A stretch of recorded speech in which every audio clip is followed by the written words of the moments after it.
올 여름 일본의 후쿠시마 원전 오염수 방류가 예고되면서 논란과 걱정이 큰데요. 이런 상황에서 한일 정상이 한국 후쿠시마 원전 오염수 시찰단 파견을 합의했습니다.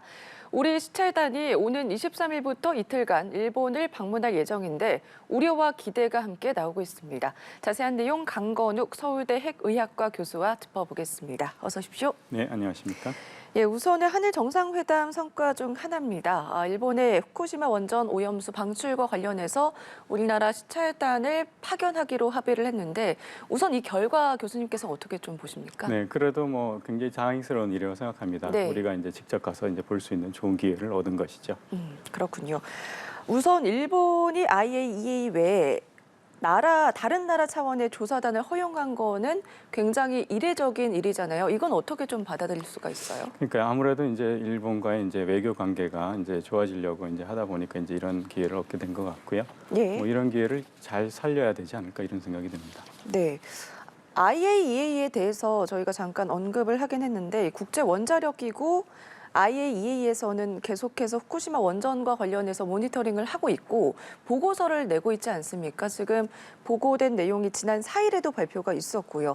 이 조사 내용에 대해서도 좀 구체적으로 말씀을 해주실까요? 네, 가장 최근 이제 보도된 이제 보고서에 의하면 네. 그 기존에 이제 일본 동경전력이 이제 어떤 식으로 조사를 하겠다라고 이제 자기네들 나름의 안을 만들었는데 네. 그거는 이제 국제 기준 수준에 맞게 여러 가지 자기 정확한 어떤 핵종들이 이제 인체에 유해하니까 측정을 해야 된다든지 또 그 측정 방식도 그다음에 잘 희석을 해가지고 여러 군데서 샘플을 해서 해야 한다든지 이런 정확하게 하는 측정 방식들을 쭉 만들어내는 계획에 대한 보고서였습니다. 네. 그러니까 거기까지는 어떻게 측정을 했다는 결과치가 나온 건 아니고요. 예. 이런 식으로 측정을 해야 되고 이것들을 교차 검증을 하겠다라는 네. 그런 보고서입니다. 현재까지. 아무래도 그 문제 IAEA에서 이제 얘기한 거에 대해서 이제 우리 국민들뿐만 아니라 여러 가지 우려 섞인 목소리가 나오는 거잖아요. 그래서 시찰단을 파견하게 되는 건데 이번에 다음 달에 IAEA의 최종 보고서가 발표될 예정이거든요. 여기에는 어떤 내용이 담기게 되는 거예요? 지금 우리나라를 포함해서 중국, 미국, 그다음에 러시아, 네. 그다음에 프랑스 여러 나라들이 같이 참여를 하고 있고요. 그래서 이 국제 IAEA를 포함한 국제 검증단이 그 시료들을 지금 다 받아서 지금 측정하고 있거든요. 예. 일부는 측정이 완료돼서 이미 IAEA에 보냈고요. 그다음에 지금도 측정하는 것들이 있기 때문에 이것들이 이제 결국 결과가 보고서에 담기는 것이죠. 그래서 그게 이제 동경전력이 전에 발표했던 네. 그 농도 수치하고 실제로 비슷한 수치가 나오는지 그 이제 확인하는 절차가 있을 거고요. 또 그 네. 보고서에는 이 결과가 이 정도 수치면 뭐 어느 정도 위해하거나 어느 정도 안전하다 뭐 이런 것들에 대한 해석도 담기지 않을까 이런 생각하고 있습니다. 네, 그러면은 마지막 검증 절차가 담긴다 이렇게도 볼 수가 네네, 있는 거예요. 맞습니다. 네. 예. 그렇다면 일본에서는 지금 아무래도 현재 오염수를 어디에서 보관을 하고 있는 건지, 오염수가 과연 계속해서 발생을 하고 있는 건지 아마 구체적인 내용에 대해서 여러 가지 궁금증이 있을 것 같거든요. 지금 정확한 현재 상황은 어떻습니까? 오염수라는 것은 예. 그 원전이 이제 사고 붕괴되고 그 밑에 이제 해결료가 바닥에 있죠, 지하에. 거기에 이제 계속 지하수도 들어가고 또 빗물도 들어가고 그렇기 때문에 지금도 계속 생기는 겁니다. 예. 근데 그것을 전에는 초기에는 알프스라는 장비가 없을 때는 네. 바다로 다 방류가 됐었어요. 한 2년간. 근데 이 장비를 통해서 지금은 그거를 걸러서 그 원전 사이트 안에 뭐 이런 아파트 한 채 정도 되는 이런 게 한 1,000개 정도가 지금 쫙 빼곡히 지금 차 있습니다. 거기에 이제 지금은 다 걸러서 이제 담아놓고 보관하는데 이게 이제 꽉 찬 상태죠, 거의. 예. 예. 그러면 일본에서는 언제부터 또 언제까지 방류를 하겠다는 그 시기도 좀 궁금하거든요. 이제는 거의 다 찼기 때문에 예. 올 여름부터 이제 방류할 수밖에 없는 상황이고요. 그것을 이제 시기를 천천히 나눠서 30년에 나눠서 이제 방류하겠다는 겁니다. 예. 일본에서는 이제 30년에 걸쳐서 오염수를 방출하겠다 이런 입장인 건데 저희가 저번에도 이와 관련한 얘기를 좀 했었거든요. 오염수가 자체 이제 말씀해주신 정화 시설을 거치더라도 삼중수소라는 게 남는다. 이게 알려지면서 걱정이 굉장히 큽니다. 이게 방사성 물질인 거잖아요. 어쨌든 일본에서는 이것을 이제 바닷물로 희석해서 내겠다는 건데 우려의 목소리는 클 수밖에 없을 것 같아요. 근데 그 부분은 이제 확실히 해둬야 되는 게 네. 삼중수소는 사실 태양에서 만들어지기 때문에 제가 이 마시는 이 물 안에도 리터당 1 내지 200g이 들어있거든요. 보통 바다는 요거의 한 10분의 1 정도 되겠습니다. 왜냐하면 강물이 이제 희석이 되기 때문이고요. 일본이 이제 내겠다는 그 삼중수소는 이 1년에 이제 방출하는 수준이 중국에서 방출하는 거에 이제 서해 바다로 한 10분의 1 정도밖에 안 돼요. 네. 그래서 그거를 이제 특히 태평양 쪽으로 이제 방출하기 때문에 돌고 돌아서 1조 분의 1이 희석이 돼서 국내 들어오기 때문에 우리나라 해역은 영향이 없다. 이렇게 보시면 됩니다. 그래서 네. 안전하게 수산물 섭취는 문제가 없다. 그거는 특히 문제가 없다고 생각하는 게 뭐냐면 네. 후쿠시마 사고 초기에 지금의 방류하겠다는 거에 100배도 더 나왔습니다.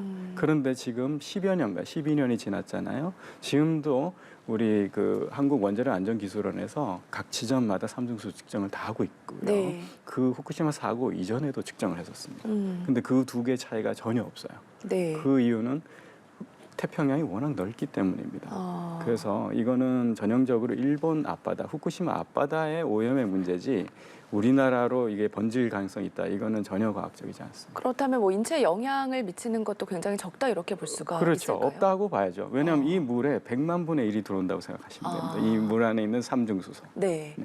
인체에는 영향이 거의 없다 이렇게 말씀을 해주셨는데 또 아무래도 이제 걱정이 되는 게 30년간 나눠서 방류를 한다곤 하지만 이게 오랜 시간 동안 지속되면은 미치지 않을까 그런 우려 섞인 목소리가 오히려 나오거든요. 이제 천천히 방류하기 때문에 안전한 겁니다. 아. 그걸 한 번에 다 방류하지 않고요. 예. 삼중수소는 또 반감기가 12.3년이기 때문에 10년이 넘게 지나면 반으로 줄어요. 네. 그러니까 30년이 훨씬 지나고 나면 한 8분의 1 정도밖에 또 남지가 않죠. 네. 그러니까 오히려 천천히 방류하는 게 더 맞습니다. 알겠습니다. 어쨌든 이와 관련해서 일본의 23일이죠. 시찰당 명단과 관련해서는 아직 구성 중이다 이런 내용이 나와 있습니다.